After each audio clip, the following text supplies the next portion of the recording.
Hello, my friends, and welcome back to another Baldur's Gate 3 character building guide. Hope you're all doing well. We're forging ahead with our spells tier list with the level 3 spells. These are the good ones. This is where it's really nice to get to, because level 3 spells are some of the biggest power spikes that you're going to get during your career. These spells are build-defining, powerful, flexible, and are generally speaking the most important spells for any build. Not necessarily the most important selection you're going to make, those are level 1 spells because you have those for longer, but level 3 spells are typically the spells that define a build and are what you're building your character around. Most of the time when you're playing through the game, you're going to notice that the game gets significantly easier when your party hits level 5, because martial characters get access to extra attack, effectively doubling their damage output, and spellcasters get access to level 3 spells, which are some of the most game-breaking effects in the game, and so you're going to significantly change how you're going to approach the game when you reach these spells. That's why, of course, it's very important that we know which ones are good and which ones are bad, so let's start talking about level 3 spells. I will also mention that one assumption I'm making when rating these spells is that you probably aren't long resting constantly. It's certainly possible in Baldur's Gate to long rest after every single fight, but for the purpose of rating these spells, I'm assuming that you're trying to minimize long rests or use your resources in a relatively efficient way. I think most players probably don't long rest after every single fight, and so actually do want to get the efficient use out of their spell slots, so we're assuming that you're going to be doing that in order to maximize the use of your spells in an efficient way. Also, I think you probably know the drill by now, but just to quickly go over the tiers again, in S tier we have critical spells that you will always take if you have access to. A tier we have great spells that are going to be your mainstays that you'll cast very frequently. In B tier we have useful spells that you probably won't cast every combat, but will be very useful when you do cast them. In C tier, marginal spells that either have a specific use for a specific build or are a relatively weak action for some characters can get use out of, but for the most part, these are spells that have specific uses and aren't going to be something you're going to cast all the time. And in D tier, we have weak spells.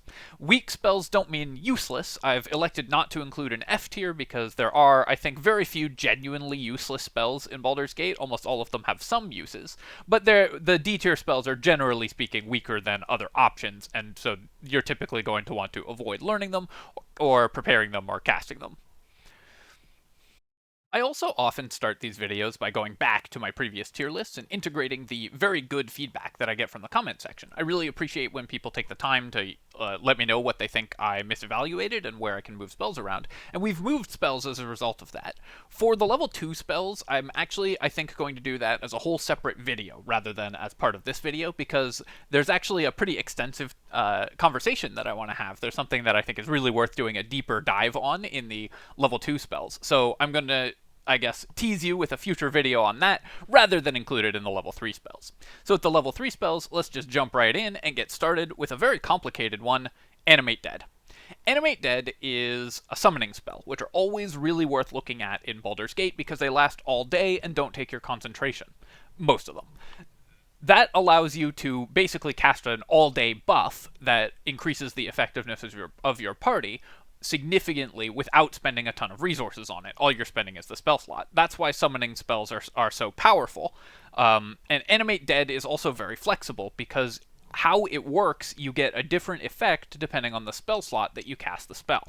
With a level 3 spell, you get a skeleton or a zombie. Level 4 slot, you get 3 skeletons or 3 zombies. Level 5 spell slot, you get a ghoul or a flying ghoul. And a level 6 spell slot, you get 3 ghouls or 3 flying ghouls. Generally speaking, I think that the most efficient use for this spell is with a level 4 spell slot summoning 3 skeletons. I think that for most characters is going to be the case, although necromancy wizards do change the equation because they get 1 extra of each of those summons when they cast an Animate Dead spell. Animate Dead is really powerful because having these all-day summons is extremely powerful and a huge buff to your party, especially when in combination with AoE effects or group buffs that you can cast either for free or that just hit a whole group, like Aid and Longstrider, can allow you to increase the effectiveness and efficiency of your summons significantly. So it combos extremely well. In addition to just being a decent spell already, it combos extremely well with parties or characters that are built around maximizing the power of Animate Dead. There's a lot of uses for this these spells, these creatures. You can use them to distract enemies, deal damage, of course, because they all have weapon attacks, block doorways, create lure enemies to certain areas, create areas where it's difficult for enemies to stand just by taking up a lot of space. There's a ton of different uses, and you can get really creative with your tactical positioning with these summons. They're an expendable resource throughout the day because they're difficult to heal. The only way to do that is aid. So unlike other summons, they have a little less longevity, but you get more of them, and they're a little more expendable. They're also surprisingly hard to kill, the skeletons, just because they have decent AC, even though their hit points are quite low.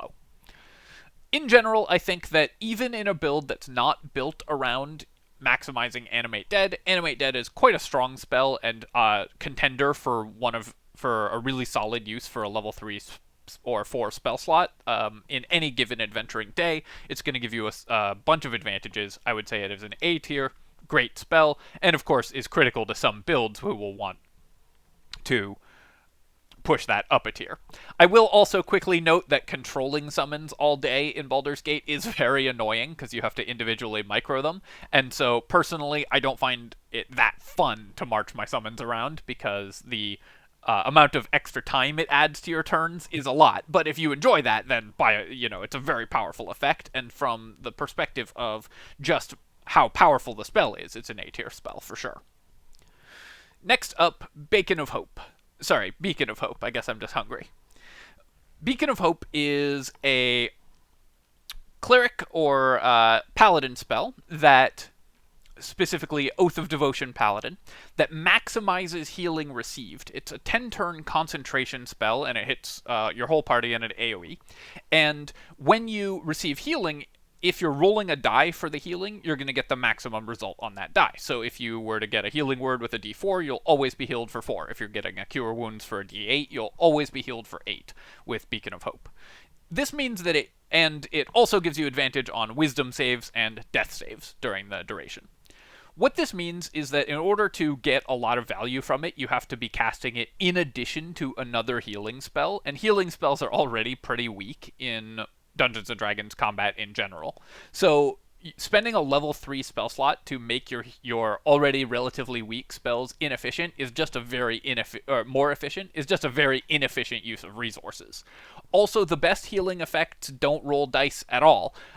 If you are looking to heal your party, then the most powerful healing effects simply don't roll dice at all. Paladins Lay on Hands don't roll dice, and is one of the best ways to regain hit points. Aid is one of the best ways to gain extra hit points and doesn't roll dice. So even at the thing that it's supposed to do, it's just not very good. You also don't really want this running in combat because advantage on wisdom saves is not a solid use of your concentration. There's much better spells to concentrate on, especially at the cost of a 3rd level spell slot. So this is not a good in-combat buff. It does not really increase the efficiency of your out-of-combat healing. How often is maximizing a healing spell going to be worth more than just casting like an upcasted Prayer of Healing, which is also a weak spell? This is a D tier spell, and there's just no circumstances where you would want it. Advantage on death saving throws is not good. Just use a healing spell to get them back up. Healing in general is something that you want to do either out of combat or in emergencies only, and so planning your spell selection around having to also bring other healing spells, cast them in combat, and try to get value out of that is a poor strategy. And even if it wasn't inherently a poor strategy, the numbers on this spell are also just very weak, so it's a poor strategy, badly executed D tier spell. Bestow Curse.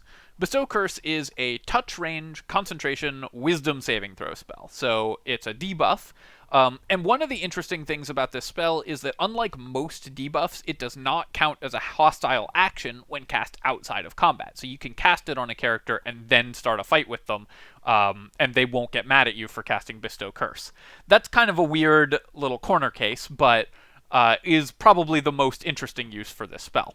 Bestow Curse has a bunch of different options that it can give you. So you can either give them disadvantage on a specific saving throw, but this has a similar problem to Bane, where if you are already able to get them to fail the save against Bestow Curse, why are you not just casting the spell that you wanted to land in the first place?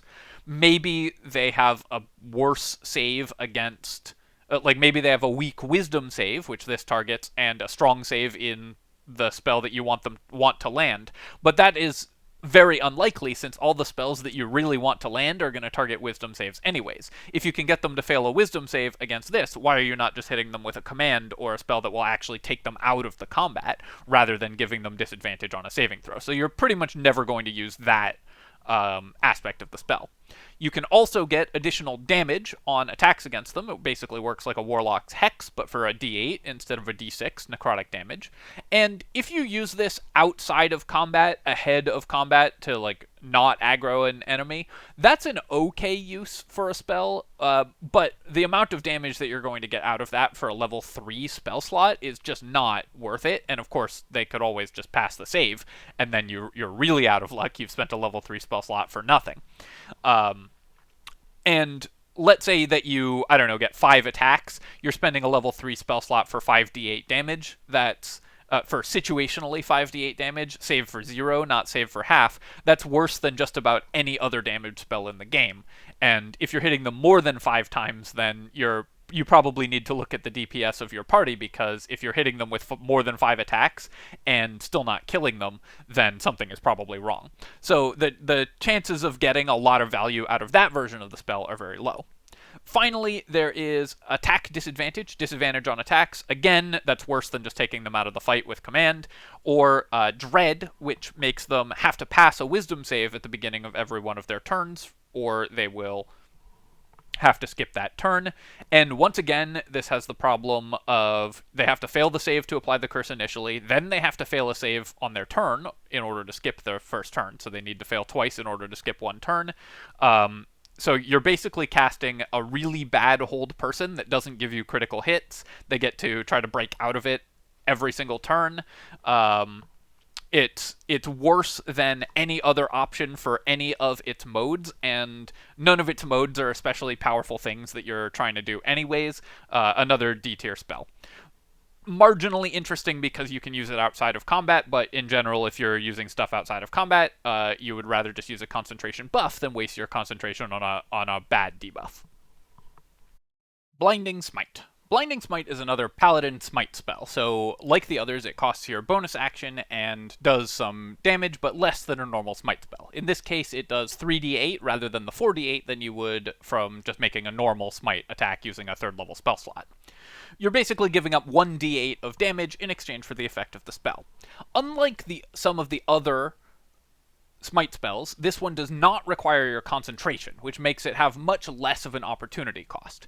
Essentially what it does then is trade 1d8 of damage, compared to a normal Smite, for a Constitution save or be blinded for 10 turns.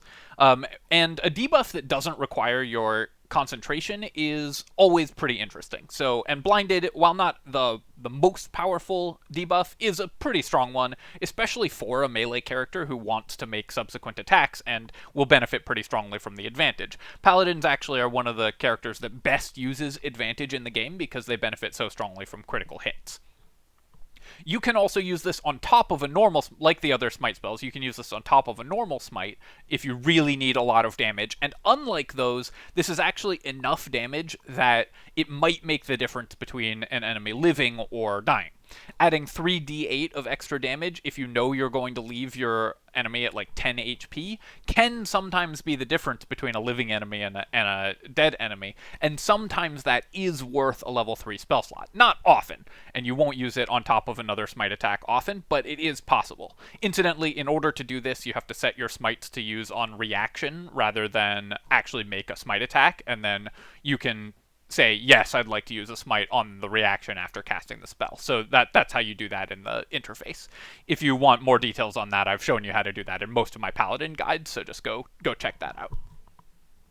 I would say that this spell actually, for a Paladin Smite spell, which are historically not amazing, is not terrible. The fact that you're not giving up that much damage in exchange for a marginal effect means that you can get some use out of this spell, whether you need a little bit of extra damage on top of a Smite to finish someone off, or whether you know the fight's going to go long, and a Constitution save to be blinded is something that you actually want in this fight. You're going to get less use out of it than you will out of Thunderous Smite, and it's also worth noting that Constitution is by far the worst save to target, because enemies are very rarely going to have weak Constitution saves. Generally, when you're thinking about saving throws, it's always bad to target Constitution. Dexterity is the second worst, because even enemies that are kind of lumbering and slow will often have reasonable dexterity scores. And then the others are all a little easier to find enemies that they're good against. So Con and Dex saves tend to suffer compared to things that target other saves, with Con being the worst save to target. Overall, I would say that this spell falls in B tier. It's something that you're going to use reasonably often, because the combination of the additional damage being relevant sometimes and the blinding effect being relevant sometimes makes it a B tier spell. Generally speaking, you're going to default to just using a smite attack rather than wasting a level 3 spell slot on doing less damage, but it's not that much less damage, and the effect is okay, so it's worth considering whether it's useful to cast Blinding Smite in place of a smite attack sometimes, or in addition to a smite attack sometimes. Next up, Blink. Blink is a really weird spell, especially as implemented in Baldur's Gate. So it's non-concentration, and it's a buff, and it gives you a 10-turn buff where every turn you flip a coin, you roll a d20, and on an 11 or higher, you blink to the ethereal plane. If you vanish to the ethereal plane in this way, you become invisible and can't be targeted, and then you can come back anywhere within 20 feet of where you left from at the beginning of next turn. So a 50% chance you just basically leave the fight for a turn. The problem with this spell, although it is not concentration and it's a defensive spell, is that, one, it's a purely defensive spell, so it needs to be pretty efficient at what it does to be worth taking, because purely defensive spells often suffer in Dungeons & Dragons. And two, it's completely unreliable. You have to flip a coin to see whether it works or not. Three is a unique problem to Baldur's Gate, which is that going to the ethereal plane breaks concentration. So you can't even use this spell as a bad version of Sanctuary to maintain concentration on a buff, because you go to the ethereal plane, lose concentration, and you no longer have haste up. You've suddenly just stunned your ally by accident or whatever. So overall, Blink just does not do even the thing that you might consider doing with it, and is not a good spell. Now, the other thing, you also can't blink through walls easily, because the game will often not let you move to areas that you don't have vision, and that's kind of the use case for this spell in tabletop, is to use it to move 20 feet through the ethereal plane to like get into a bank vault or something like that. But in Baldur's Gate, that option isn't really available with Blink, so you can't even use it for that. As implemented in Baldur's Gate, it's a D tier spell for sure. Call Lightning. Call Lightning is a concentration spell, lasts for 10 turns, and it's one of the spells that you activate every turn. So you can spend your action in you get this effect when you cast it, and then in subsequent turns you can spend your action. The effect is a small AoE that does 3d10 lightning damage with a dex save for half. So if you were to cast this spell and activate it every single turn for 10 turns, right, you'd be getting 30 d10 of lightning damage. So the ceiling on this spell is obviously very high, but of course combats don't go for 10 turns. Call Lightning is reasonable damage even without effects that increase it. But in Baldur's Gate, there's a bunch of effects that increase the damage. Most notably, of course, the wet condition, which doubles lightning damage. So when you're doubling 3d10 to 6d10 of damage, suddenly every cast of Call Lightning is on par with a fireball, and you are doing massive damage every single turn with Call Lightning. And if you're a Tempest Cleric, you can maximize the damage to just get a flat 30 or 60 damage with the wet condition every single turn. One thing that you can't do with this in comparison to its tabletop version is use it while in Wild Shape as a druid. Normally, you would be able to do that, but in Baldur's Gate, you can't reactivate these spells while you're as a druid in Wild Shape, so you would not be able to concentrate on this while wild shaping and get any value out of it, which is actually its most common use in tabletop D&D, so the fact that you can't do it in Baldur's Gate decreases the utility of this spell, but the addition of the wet condition and the maximizing damage of the Tempest Cleric really push this spell up several notches.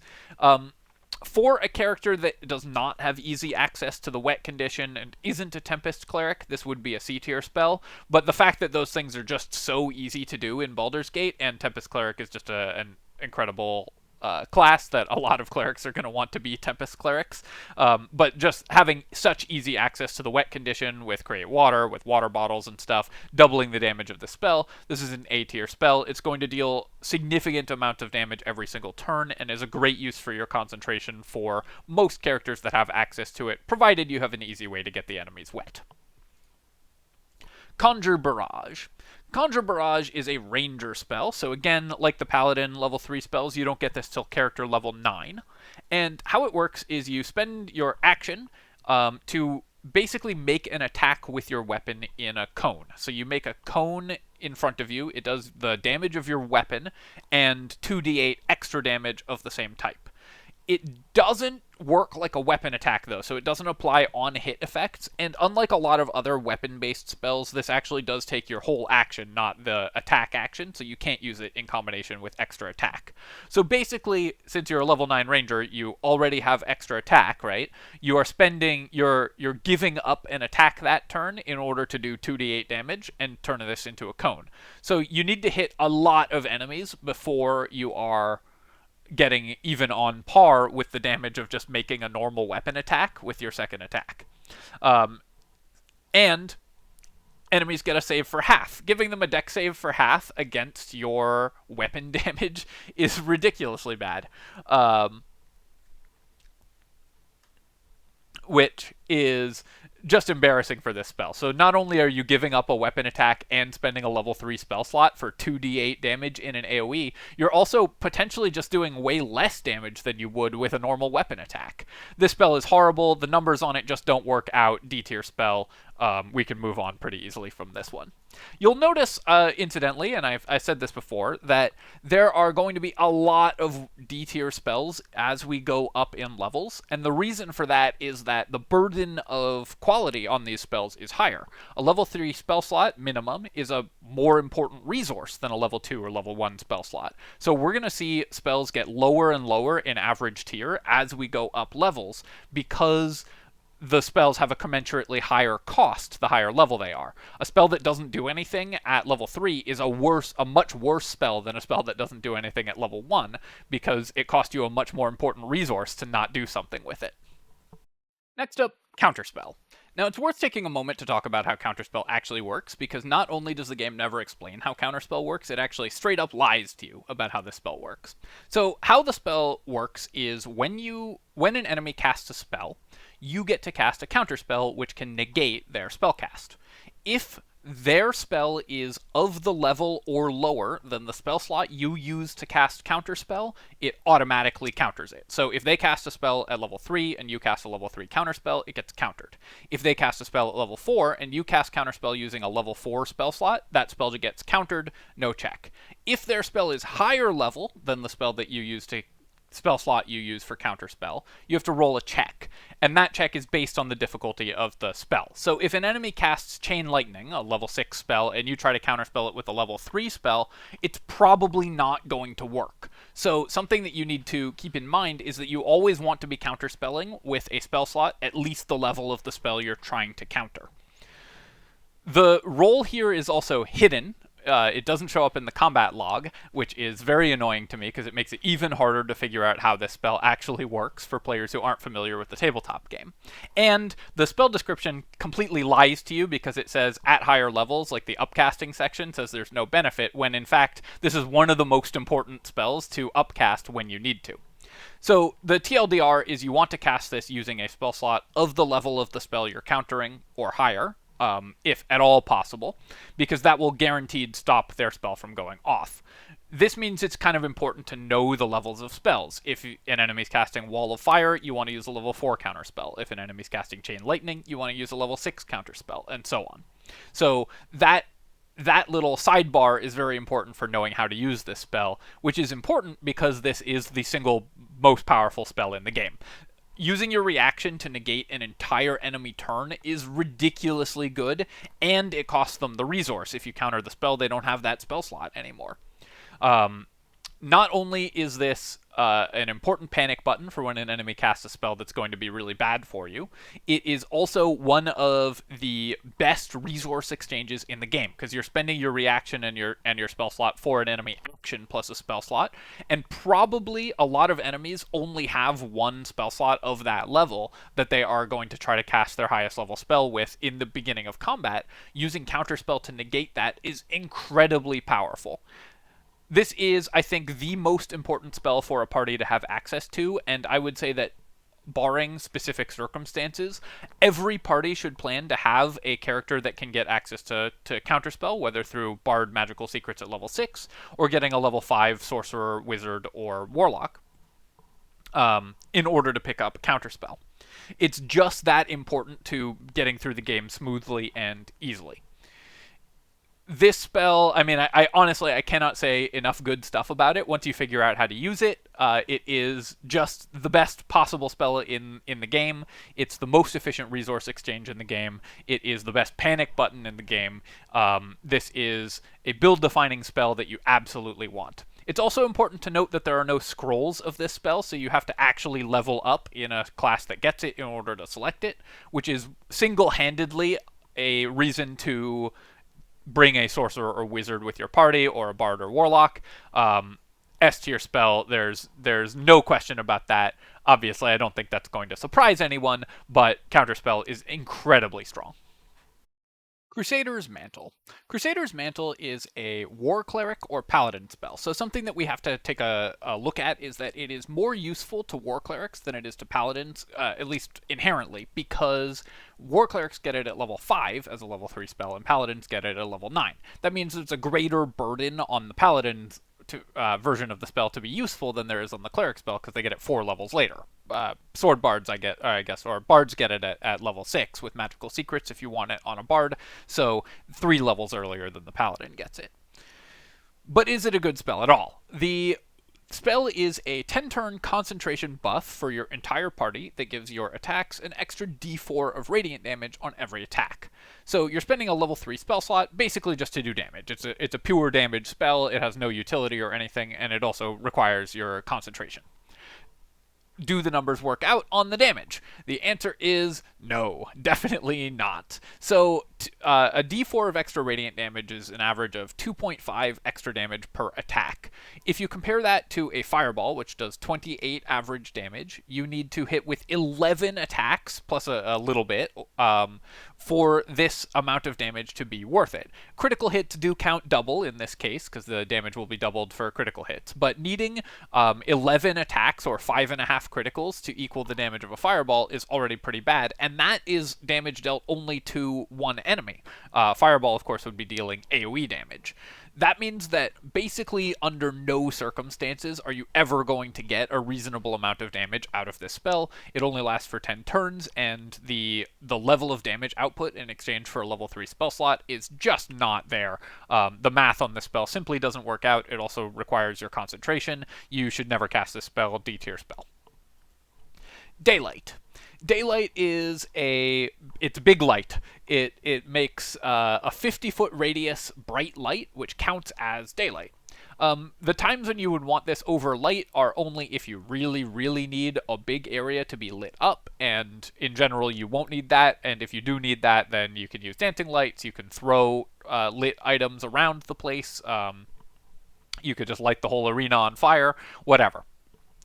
So the only time you would actually care about it is if you want to dispel darkness, which isn't something that really comes up in Baldur's Gate that often, or have enemies who specifically care about being in daylight.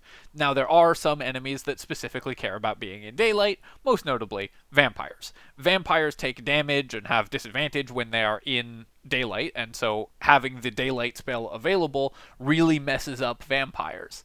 Is it worth it for those encounters? Yes, because it is a long rest duration, no it basically, you can spend your action at the beginning or before an encounter with a vampire to get a gigantic AoE that hurts, that damages them, gives them debuffs. It depends on what kind of vampire they are, but a lot of them, it turns off their regeneration, reduces their, or makes them take radiant damage every turn. Whether they're vampire spawn or whether they are Astarion's master or whatever, these are different different kinds of vampires who have slightly different debuffs depending on what thing happens to them in daylight. But this is an extremely powerful effect against that specific encounter, and basically useless otherwise. You can get lit areas if you just need to be able to see in the dark more easily through other spells, and much more cheaply. But if you need specifically the light of the sun, then the daylight spell has got you, so it's a C tier spell.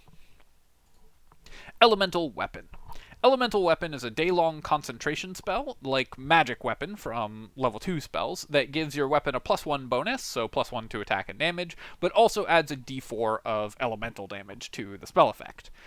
This is a Paladin-only spell. Paladins get it at level 9, and so it's always going to be up against, making one more Smite attack in a day, and also, do Paladins have a better thing to spend their concentration on? The answer is not always, but it really depends on what Paladin subclass you're playing. A Vengeance Paladin would rather be concentrating on haste usually, but not every Paladin will have an amazing thing to concentrate on, and so Elemental Weapon can be an okay thing to spend your concentration on.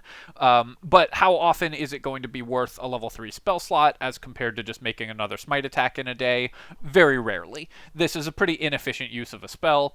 If you do cast it, then you're going to want to put it on Cold or Thunder in general.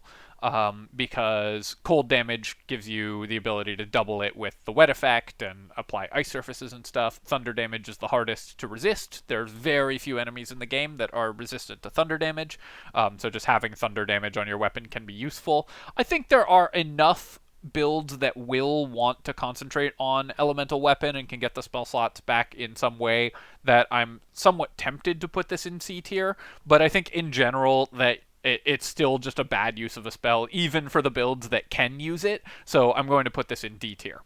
Obviously, if you get this from the glaive that lets you cast it, it's a completely different story, because the item doesn't require your concentration to use it, and it's free. It doesn't take a spell slot, so that's an incredibly different effect when you are getting it for free from an item rather than spending a very valuable paladin spell slot on it.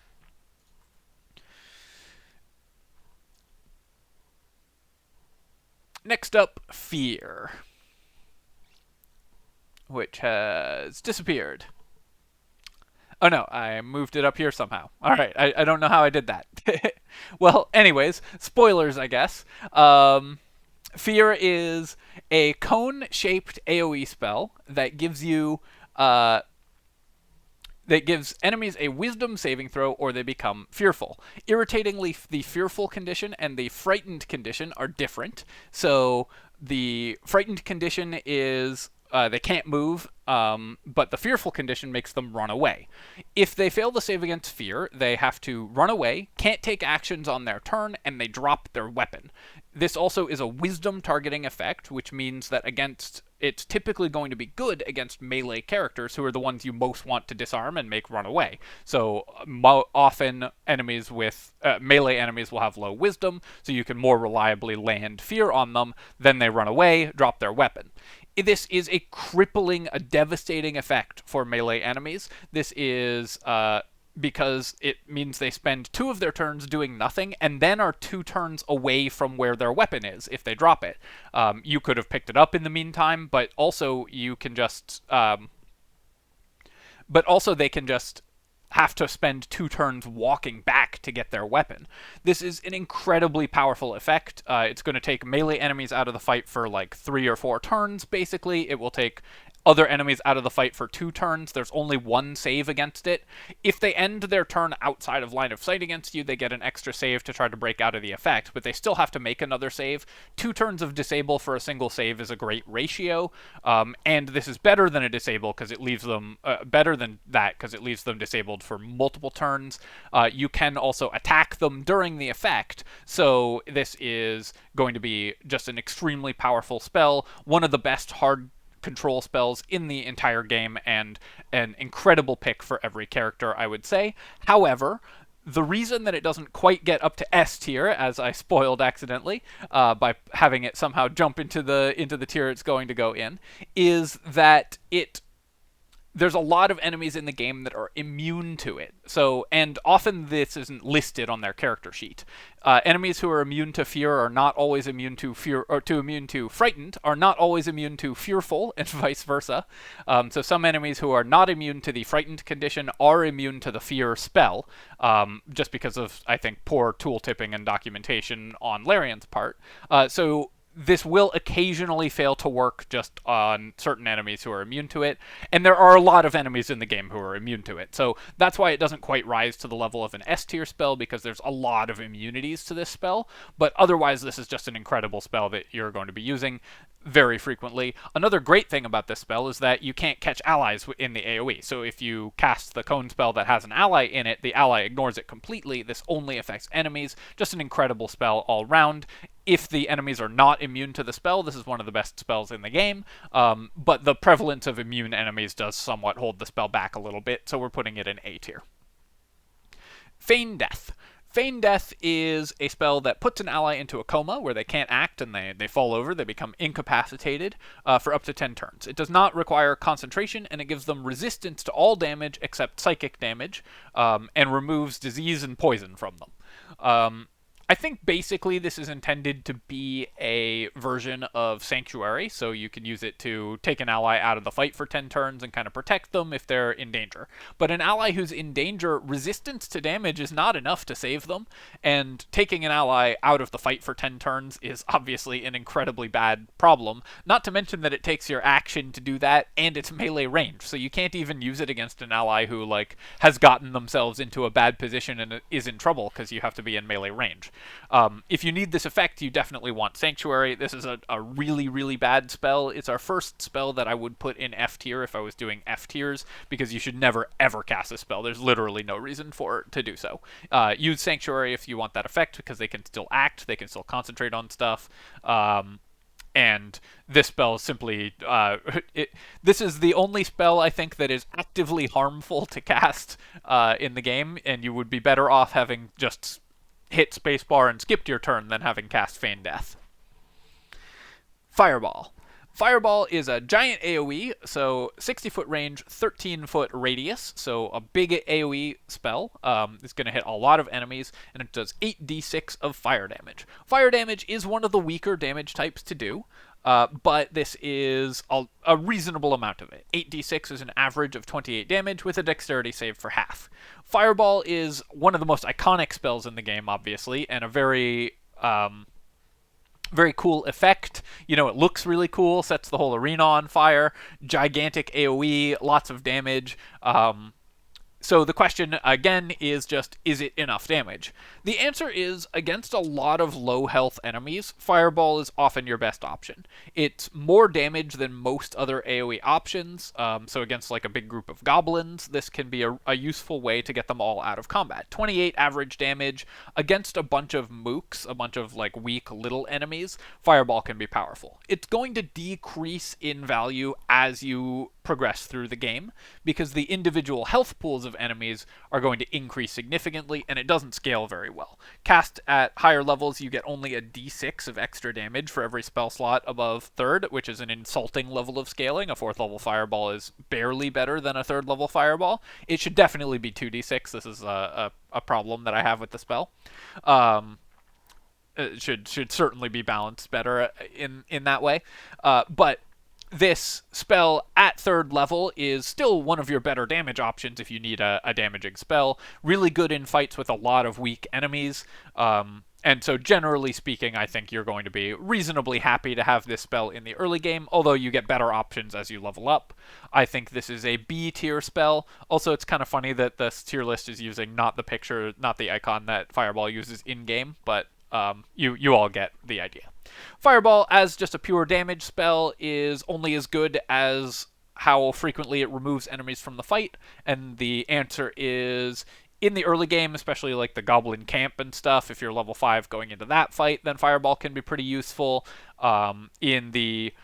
against the shadows in Act 2, this is a pretty powerful effect because they don't resist fire and you can do reasonable damage to them, and there's a lot of them. Like the fight with all the spooky ravens, you can clear them all with one fireball. There's definitely some encounters where this is good, and it's a good way to finish off low-ish health enemies while doing damage in a big AoE.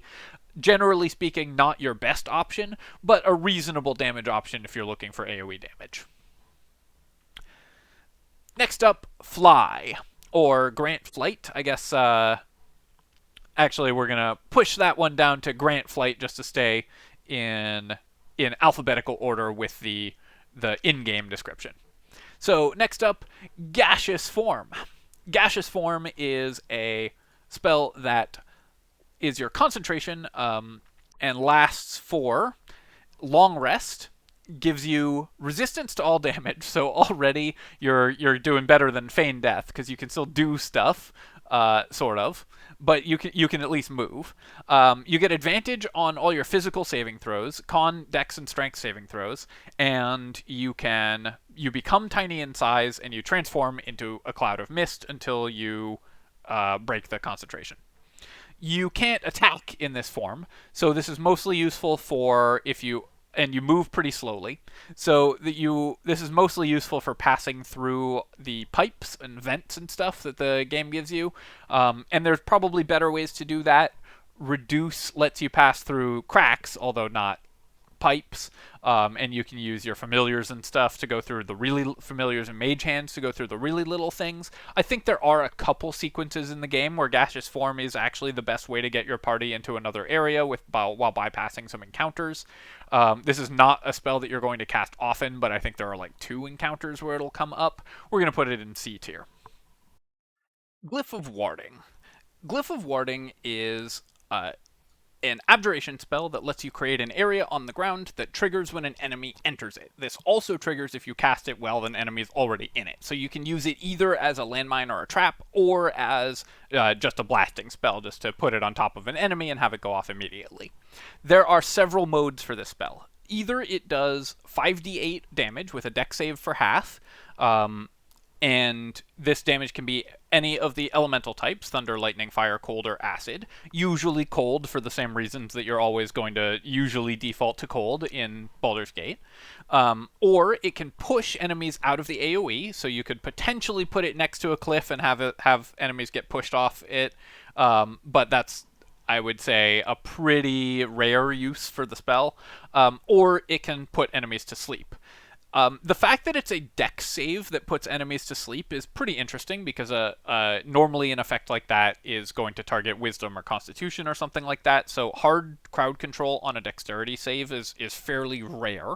And putting enemies to sleep is a pretty strong condition, so putting an enemy to sleep is pretty powerful. For 2 turns, they can't move or act. And the damage is a reasonable modal effect. The pushing is usually not going to be used, but sometimes you want your big sleep spell to turn into a small amount of damage.